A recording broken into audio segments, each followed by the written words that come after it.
రాజానగరం నియోజకవర్గంలోని Lalacheruvu housing board colony వాసుల త్రాగునీటి సమస్యకు శాశ్వత పరిష్కారం దిశగా కీలక అడుగుపడింది. అమృత్ 2.0 పథకం కింద రూ. 7,70,00,000 వ్యయంతో నూతన వాటర్ ట్యాంక్, పైప్లైన్ నిర్మాణ పనులకు ఎమ్మెల్యే బత్తుల బలరామకృష్ణ భూమి పూజ నిర్వహించారు. కాలనీ ఏర్పడినప్పటి నుంచి కొనసాగుతున్న తాగునీటి సమస్యను దృష్టిలో ఉంచుకుని ప్రభుత్వం ఈ ప్రాజెక్టుకు నిధులు మంజూరు చేసింది.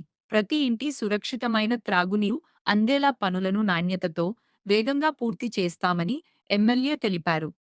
ఈ కార్యక్రమంలో రుడా చైర్మన్ బొడ్డు వెంకటరమణ చౌదరి, కూటమి పార్టీల నాయకులు, కార్యకర్తలు, కాలనీ వాసులు పాల్గొన్నారు.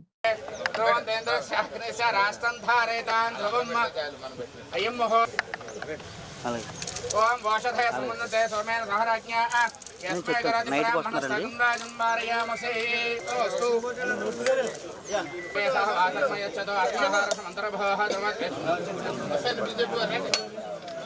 జనాబ్రహ లక్ష్మై రాక్షస్యా ముఖేదయా మాసగం ప్రజామసే పంకతాశ్రేరస్తో నమః పార్వతీపతయే.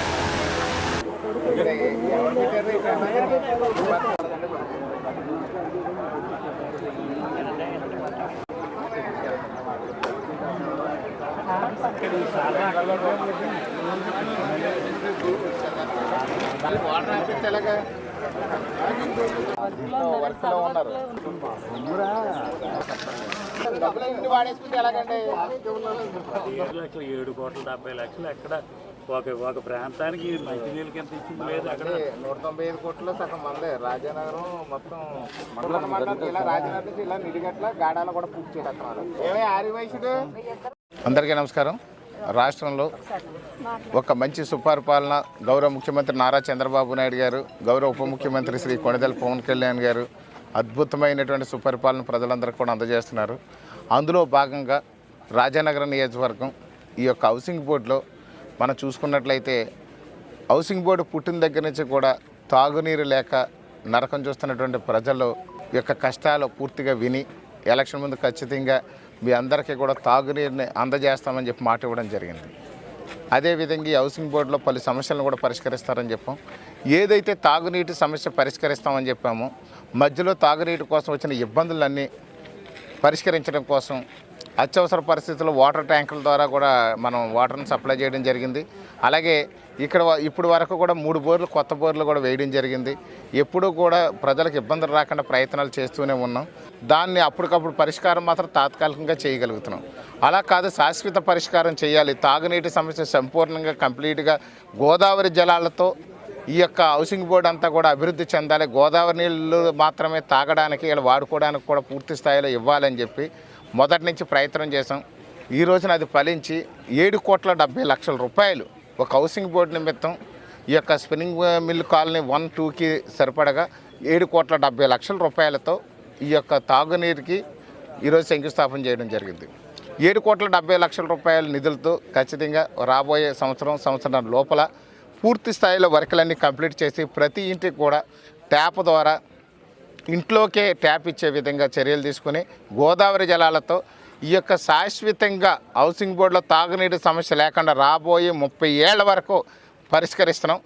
ఆ పరిష్కారానికి సహకరించినటువంటి గౌరవ ముఖ్యమంత్రి నారా చంద్రబాబు నాయుడు గారికి, ముఖ్యంగా గౌరవ ఉప ముఖ్యమంత్రి వర్యులు ఈ యొక్క తాగునీటిని పూర్తి స్థాయిలో ఎక్కడ సమస్య అనేది కనిపించకూడదని చెప్పి ప్రయత్నం చేస్తున్నందుకు వారు ఇచ్చినటువంటి సహకారం మాకు పూర్తిగా ఇక్కడ 7,70,00,000 శాంక్షన్ చేసినందుకు పవన్ కళ్యాణ్ గారికి కూడా ప్రత్యేకమైన ధన్యవాదాలు తెలియజేస్తూ హౌసింగ్ బోర్డు యొక్క ప్రజలు పూర్తి స్థాయిలో తాగునీటి సమస్య ఈ రోజు నుంచి పరిష్కారం కాబోతుంది. అలాగే ఓ సంవత్సరంలో ఈ ప్రాజెక్టు పూర్తయిన తర్వాత ఎవరికీ కూడా తాగునీరు అనే సమస్య రాబోయే 30 ఏళ్ళ వరకు ఉండదు అని చెప్పి సందర్భం తెలియజేస్తున్నాం. అలాగే రోడ్లు డ్రైనేజీల విషయంలో కూడా ఇప్పటికే హౌసింగ్ బోర్డుకి ప్రత్యేక శ్రద్ధ వహించి బ్రహ్మాండమైనటువంటి రోడ్లు వేసాం. ఏదైతే రోడ్లు ఉన్నాయో మధ్యలో సెంటర్లో డివైడర్ పెట్టి కూడా మెయిన్ రోడ్డు కాడి నుంచి కాడకు కూడా 100 అడుగుల రోడ్డు ఏదైతే ఉందో బ్రహ్మాండమైన రోడ్డు, అది 4 వేస్ కింద వేస్తున్నాం దాన్ని. అలాగే ఇక్కడికి వచ్చి డ్రైన్లు ఇచ్చాము, రోడ్లు ఇచ్చాము, ఇక్కడ పలు బిల్డింగ్లు కూడా ఇచ్చాము. అదేవిధంగా చూస్తే ఎలక్ట్రిసిటీ వైజ్ కానీ మనం చూసినట్లయితే 18 ట్రాన్స్ఫార్మర్స్ ఇచ్చాము ఇక్కడ వరకు. ఇప్పుడు ఎందుకంటే ఎప్పుడు పవర్ ఫ్లక్చువేషన్తో ఉండేది. ఈ ఎన్డీఏ కూటమి గవర్నమెంట్ వచ్చేసరికి పవర్ ఫ్లక్చువేషన్తో ఎవరికి సరైన పవర్ ఉండేది కాదు.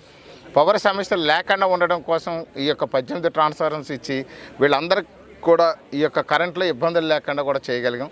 దాంతోపాటు ముఖ్యంగా కానీ చూసుకున్నట్లయితే హౌసింగ్ బోర్డులో ముఖ్యంగా కానీ ఈ యొక్క ఎన్డీఏ గవర్నమెంట్ ఏర్పడక ముందు కానీ చూస్తే రాక్షస పాలన ఇక్కడ జరిగేది. దౌర్జన్యాలు, అక్రమ కేసులు, అట్రాసిటీ కేసులు, గంజాయి, బ్లేడ్ బ్యాచ్ మాత్రమే ఈ యొక్క హౌసింగ్ బోర్డులో విచ్చలవిడిగా ఉండేది. అదేవిధంగా చూస్తే తల్లిదండ్రులు భయభ్రాంతులు అయిపోయే పరిస్థితి ఉండేది.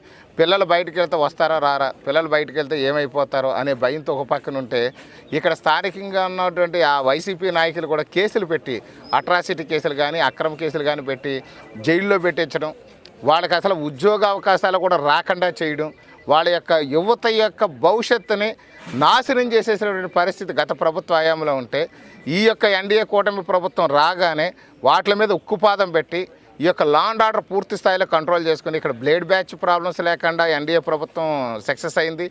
ఈ యొక్క ఎలా గంజాయి అనేది ఇక్కడ హౌసింగ్ బోర్డులో లేకుండా చేయగలిగాం.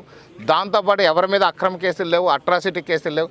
ప్రశాంతమైనటువంటి హౌసింగ్ బోర్డు ప్రజల యొక్క జీవన విధానాన్ని మనందరం కూడా చూడగలుగుతున్నాము అని అంటే అది కూటమి ప్రభుత్వం యొక్క గొప్పతనం అని చెప్పి మీ అందరికీ తెలియజేసుకుంటూ, రాబోయే రోజుల్లో డ్రైన్స్ కానివ్వండి, రోడ్లు కానివ్వండి, ఎలక్ట్రిసిటీ కానివ్వండి, ఏ ఇబ్బందులు లేకుండా పుష్కరాల నాటికి హౌసింగ్ బోర్డుని సుందరవనంగా తీర్చిదిద్దుతామని మీ అందరికీ కూడా తెలియజేస్తున్నాం.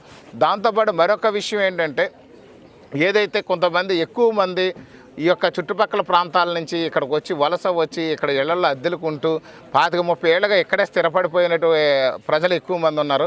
వాళ్ళందరూ కూడా హౌసింగ్ సైట్స్ ఇచ్చి వాళ్ళకి ఇంటి లోన్లు కూడా ఇచ్చి త్వరలో సొంత ఇంటి కళని కూడా నెరవేరుస్తామని చెప్పేసి ఈ సందర్భంగా మీ అందరికీ తెలియజేస్తుంటూ సెలవు తీసుకుంటాం. Thank you.